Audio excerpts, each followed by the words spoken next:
Welcome. In this video, we will discuss about the Battle of Panipat, which was fought in 1761. So the focus of this video will be mostly oriented towards the UPSC examination.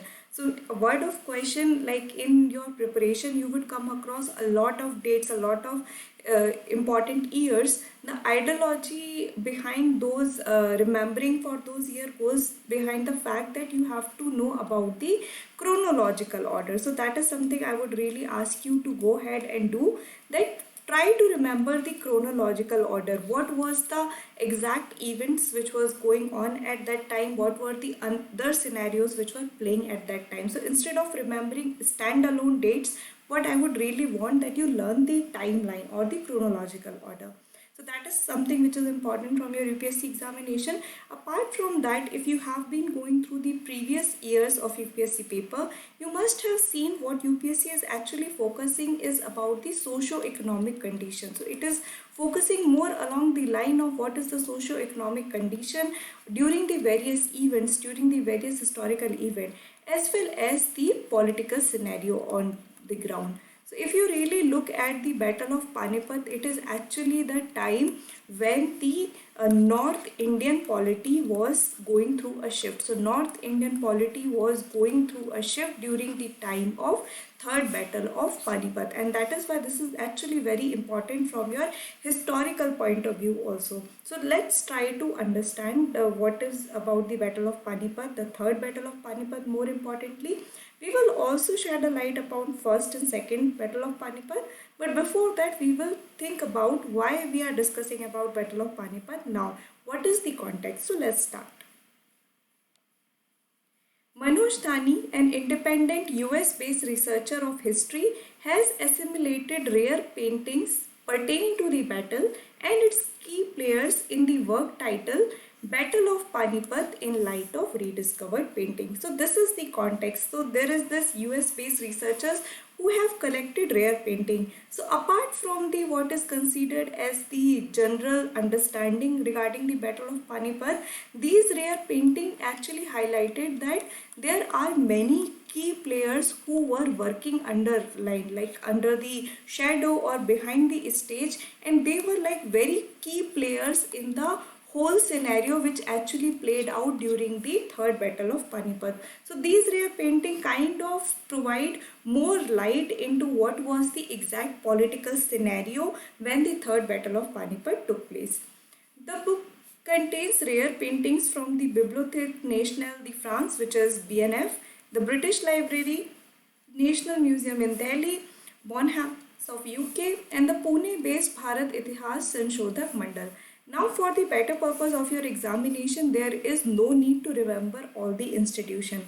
Even though, like for an example, in your examination, while writing the answer, you want to quote about the paintings that has been collected by Manoj Thani. In that case also you can just write it like that. He collected those rare painting from various sources including the local one as well as from the UK. So if you are writing just this statement, it would be enough. There is no need for you to actually give time to remember all this thing. Again, a very important word of question for the people who are actually preparing for UPSC. Don't try to remember everything, because you have to pick up what is important. There is always a trade-off, and go for the one where you are getting more benefit out of it. So this particular thing is not at all important for you to remember from where he took.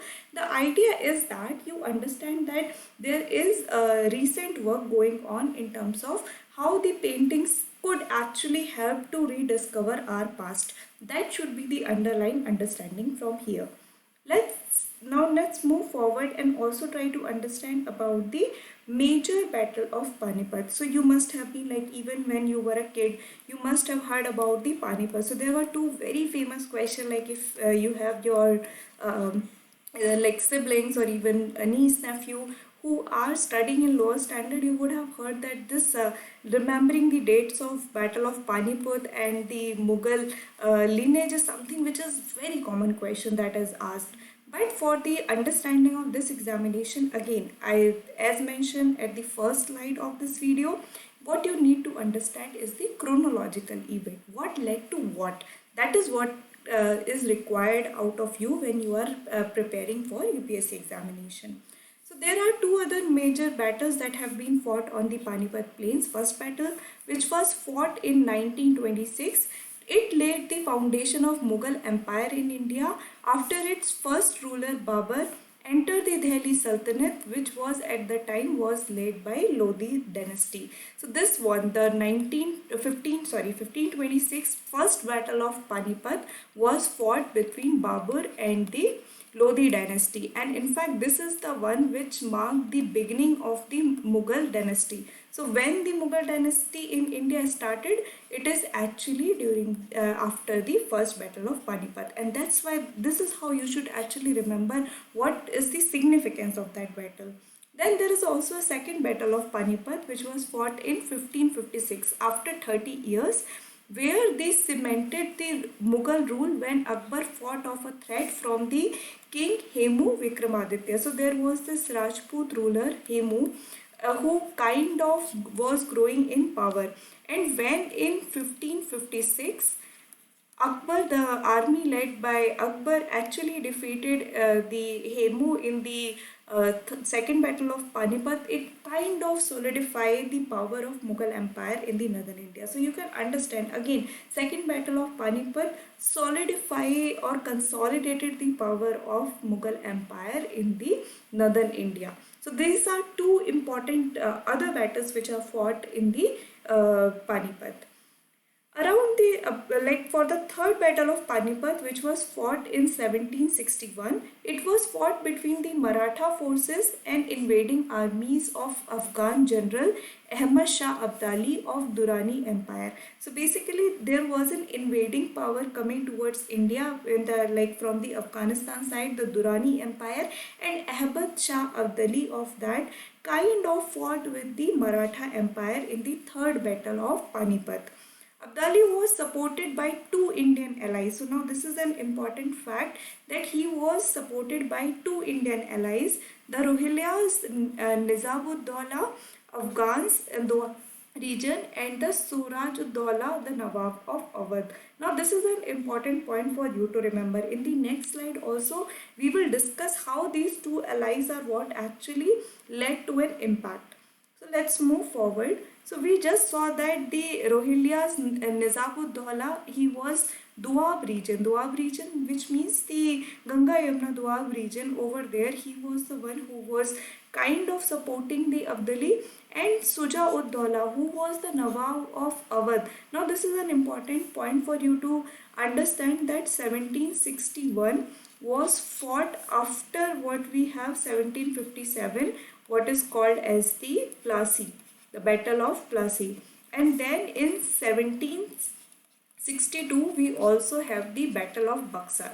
So you can understand these different battle when this Sujauddaulah, Nawab of Awadh, actually favored the Abdali, which kind of led to the defeat of Marath. So in the third battle of Panipat, the Marathas were defeated by the incoming or invading army of the Durrani Empire under the leadership of Ahmad Shah Abdali, which eventually led to the loss of prestige for the Marathas, who lost their prominent position in the North India after this war, paving the way for British colonial power to expand here. Now this is an important factor, and this is how the ripple effect of a war goes on. So even though the Marathas were the one who got defeated at that time, it eventually led to the coming of the British power. Why?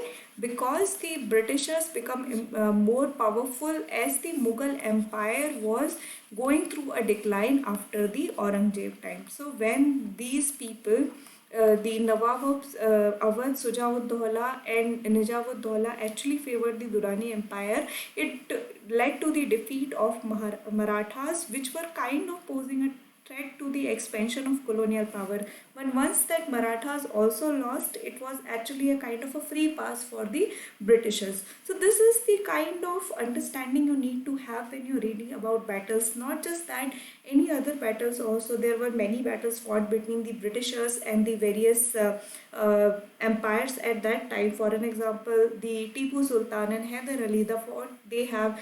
Apart from that, there were also between the Britishers and Maratha at a later stage. So all these things, when you are reading about the battle, again you have to, chronology is very important. You have to remember that what happens after what, because then only you will understand the gravity of a particular war.